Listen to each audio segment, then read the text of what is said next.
नक्षत्र astro solution channel पर आपका स्वागत है। मैं आपका दोस्त दत्तराज। मेरे चैनल से जुड़ने के लिए सब्सक्राइब ऑप्शन पर क्लिक कीजिए।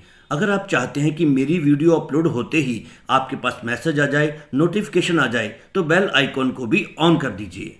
दोस्तों, आज आप ये वीडियो देखकर समझ सकेंगे कि आपकी कुंडली में कौन सा ग्रह किस चीज़ का स्वामी है, कौन सा ग्रह ऊंच का है, नीच का है या स्वग्रही है। कुंडली के 12 भाव 360 डिग्री के होते हैं, यानी कि पूरे ब्रह्मांड को सूचित करते हैं। जैसा कि मैं आपको पिछली वीडियो में बता चुका हूं कि पहले घर से हम अपने शरीर, स्वभाव इत्यादि को जानते हैं। सबकी कुंडली में पहला घर ये होता है, दूसरा ये और तीसरा ये होता है। दोस्तों, पहले घर से हम अपने शरीर, स्वभाव इत्यादि को जानते हैं। दोस्तों, अगर आप ज्योतिष को अच्छे से सीखना चाहते हैं तो आप पहली वीडियो से मेरी सारी वीडियोस को सीरियल वाइज देखें, तो यकीनन आप ज्योतिष ज्ञान को अच्छे से समझ सकेंगे। तो दूसरे घर से हम धन, वाणी इत्यादि को देखते हैं। तीसरे घर से पराक्रम, छोटे भाई बहनों को देखते हैं। चौथे घर से हम वाहन, मकान, प्रॉपर्टी इत्यादि को जानते हैं। दोस्तों, अगर हमें ये जानना है कि वाहन का, मकान का, प्रॉपर्टी आदि का स्वामी कौन सा ग्रह है, संतान का, शिक्षा का स्वामी कौन सा ग्रह है, कौन सा ग्रह रोग, ऋण, शत्रु का स्वामी है, जीवन साथी का स्वामी कौन सा ग्रह है, तो यही बेसिक कॉन्सेप्ट है जो आज मैं आपको समझाने जा रहा हूँ। जैसा कि मैंने आपको बताया, मैं आपको पहले ही बता चुका हूँ कि कुंडली में कुल 12 भाव होते हैं। ये 12 भाव जो होते हैं ये 7 ग्रहों द्वारा ऑपरेट होते हैं। 7 ग्रह मैं इसलिए कह रहा हूँ क्योंकि जनरली हम लोग कहते हैं 9 ग्रह। 7 ग्रह इसलिए कहता हूँ क्योंकि राहु और जो केतु ग्रह हैं ये इनको छाया ग्रह कहते हैं। राहु केतु ग्रह को हम छाया ग्रह कहते हैं। इनकी अपनी कोई राशि नहीं होती। राहु केतु जिसके साथ बैठेंगे, जिस प्रकार के इन्फ्लुएंस में रहेंगे, वैसा ही प्रभाव देंगे। राहु केतु अच्छे के साथ अच्छा और बुरे के साथ बुरे को बढ़ा देने का, उस प्रभाव को बढ़ा देने का काम करते हैं। जैसे मंगल के साथ बैठेंगे तो मंगल का अच्छा या बुरा जैसा भी प्रभाव होगा वैसा ही प्रभाव बढ़ा देंगे। बुध के साथ बैठेंगे तो वैसा ही करेंगे। गुरु जिस स्थिति में होगा, गुरु के साथ बैठेंगे तो वैसा ही करेंगे। मतलब राहु और केतु का जो कॉन्सेप्ट है ये एक अलग तरह का कॉन्सेप्ट है। अब आपकी कुंडली में हमें देखना है कि पहले घर का स्वामी कौन सा है, यानी कि हमें समझना है कि शरीर, स्वभाव, सौभाग्य का मालिक कौन सा ग्रह है।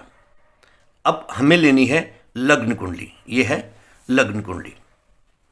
इस लग्न कुंडली में 12 भाव होते हैं और हर एक भाव में, हर एक घर में, हर एक हाउस में कुछ न कुछ गिनती लिखी होती है।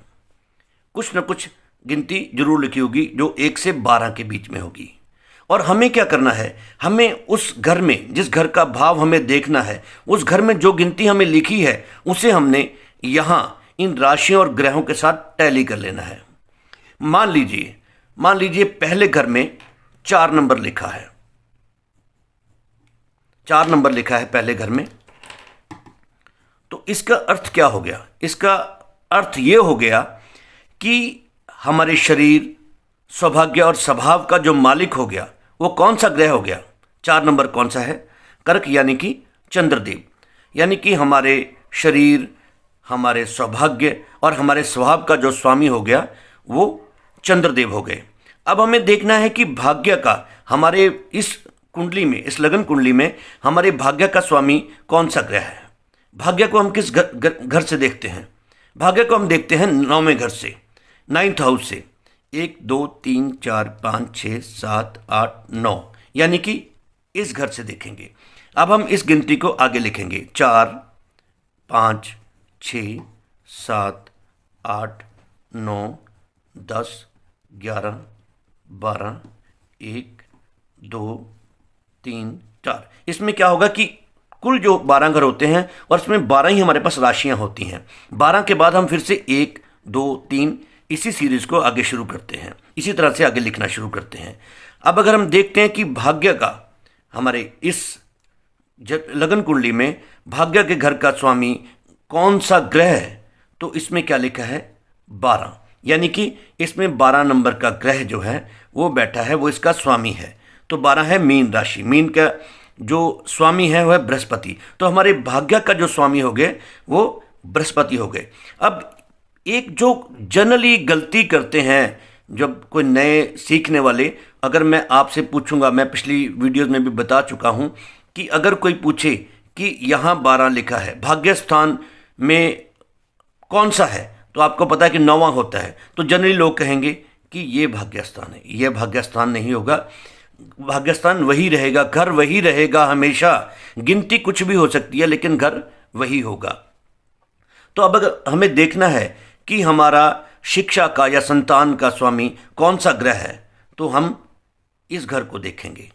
यहाँ क्या लिखा है, 8 नंबर, यानी कि हम किसके साथ, इसके साथ टैली करेंगे। 8वां ग्रह कौन सा है, आत्मीय राशि है वृश्चिक, वृश्चिक के जो स्वामी हैं वो मंगल हैं, मंगल देव। तो यानी कि इस कुंडली में शिक्षा और संतान के स्वामी हो गए मंगल देव। ये रिस्पॉन्सिबिलिटी, ये घर, ये जिम्मेवारी मिली है मंगल देव को। अब अगर प्रोफेशन की बात करते हैं तो प्रोफेशन जो है वो मिला है पहली राशि मेष राशि, यानी कि मंगल देव को।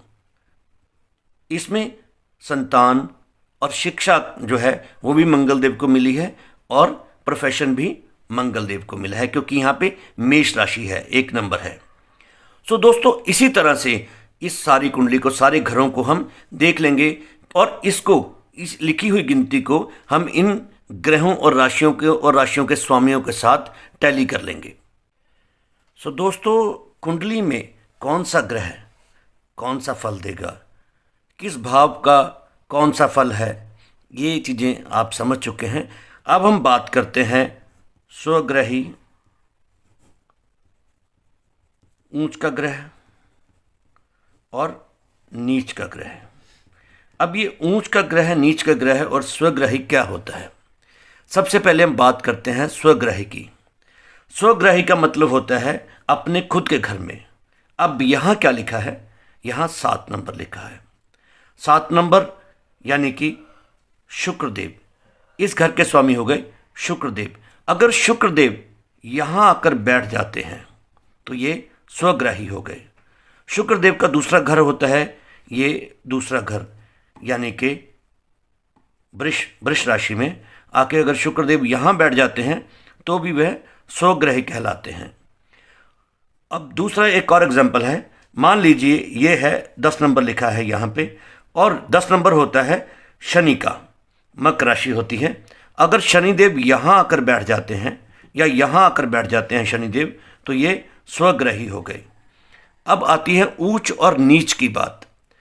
ऊंच का कोई ग्रह कब होता है, मान लीजिए अब ये यहाँ पे जो ये पहला घर है इसमें 4 नंबर लिखा है और इसके स्वामी कौन हो गए, इसके चंद्रदेव स्वामी हो गए। अब चंद्रदेव अगर 8 नंबर की राशि में आकर बैठ गए तो ये नीच के हो गए। ऊंच और नीच के लिए मैंने यहाँ पे एक सारणी बनाई है, आप अपना कॉपी पेन लीजिए और इसको नोट कर लीजिए।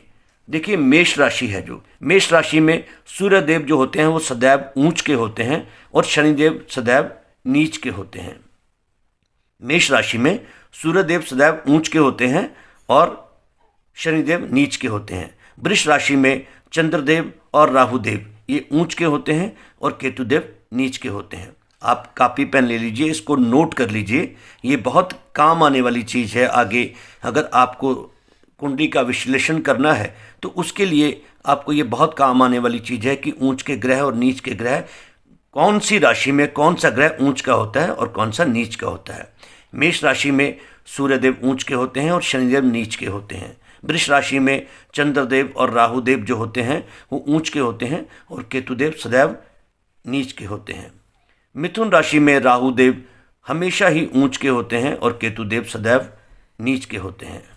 कर्क राशि जो होती है, कर्क राशि में बृहस्पति देव ऊंच के होते हैं और मंगल देव नीच के होते हैं।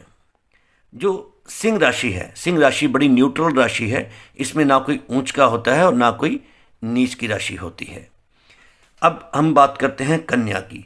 कन्या राशि अपनी स्वयं जो ग्रह अपना खुद का होता है, बुध ग्रह, वो उनका ऊंच का होता है और शुक्रदेव नीच के होते हैं कन्या राशि में। तुला राशि में शनिदेव हमेशा ऊंच के होते हैं और सूर्यदेव हमेशा नीच के होते हैं। वृश्चिक राशि में केतुदेव ऊंच के होते हैं और राहुदेव नीच के होते हैं। धनु राशि में भी केतुदेव ऊंच के होते हैं और राहुदेव नीच के होते हैं।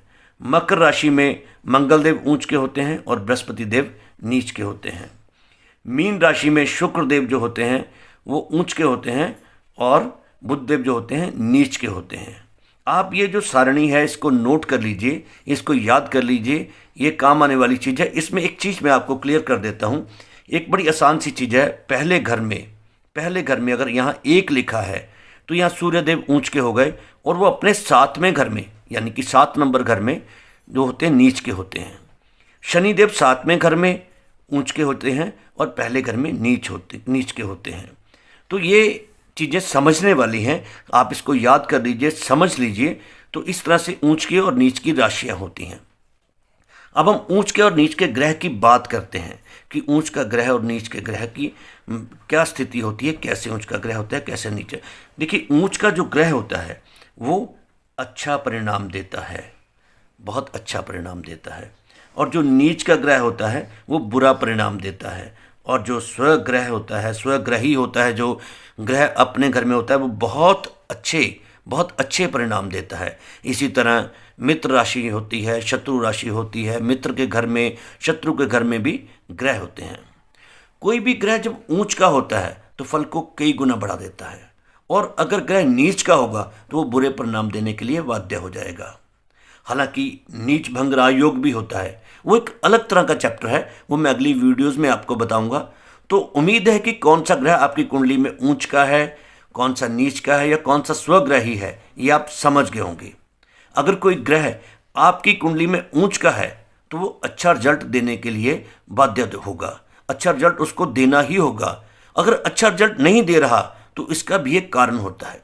मान लीजिए भाग्य का स्वामी जो है वो गुरु है, वो 12 नंबर राशि है, 12 नंबर यहाँ पे ग्रह उसमें बैठा है, ठीक है, यानी कि बृहस्पति देव यहाँ बैठे हैं। और बृहस्पति देव अगर आकर बैठ जाते हैं यहाँ 4 नंबर में तो यहाँ ऊंच के हो गए।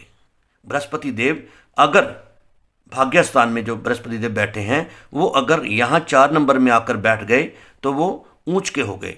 अब 4 नंबर का स्वामी कौन होता है? 4 नंबर के स्वामी होते हैं चंद्रदेव। और अगर चंद्रदेव 8 नंबर में जाके बैठ जाते हैं तो वो यहाँ आके नीच के हो गए। वो गुरु को ऊंच का फल नहीं दे पाएंगे, गुरु को ऊंच का फल नहीं मिल पाएगा।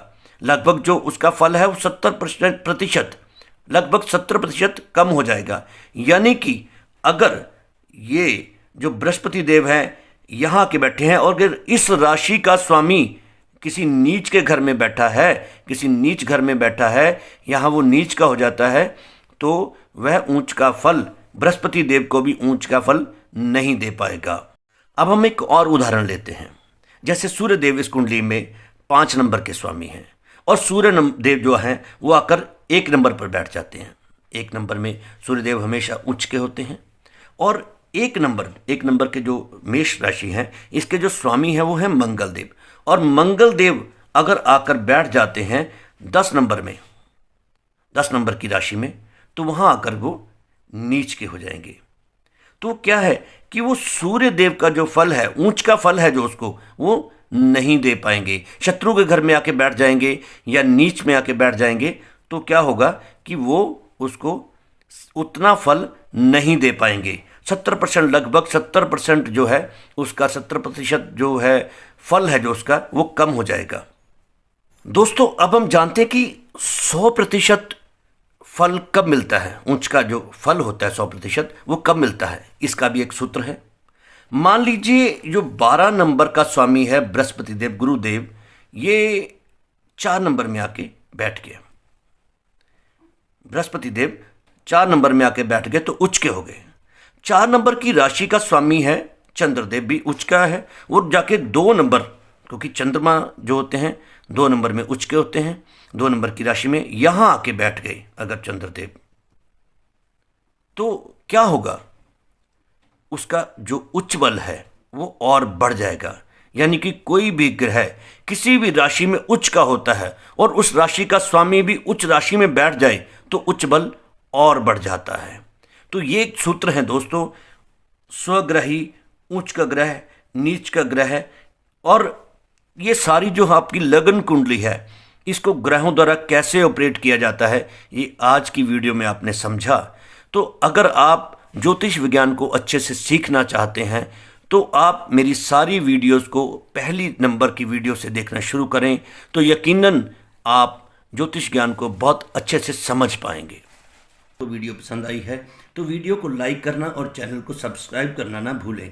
और ज्योतिष से रिलेटेड किसी भी तरह की अगर जानकारी आपको चाहिए तो मैसेज बॉक्स में कमेंट करें।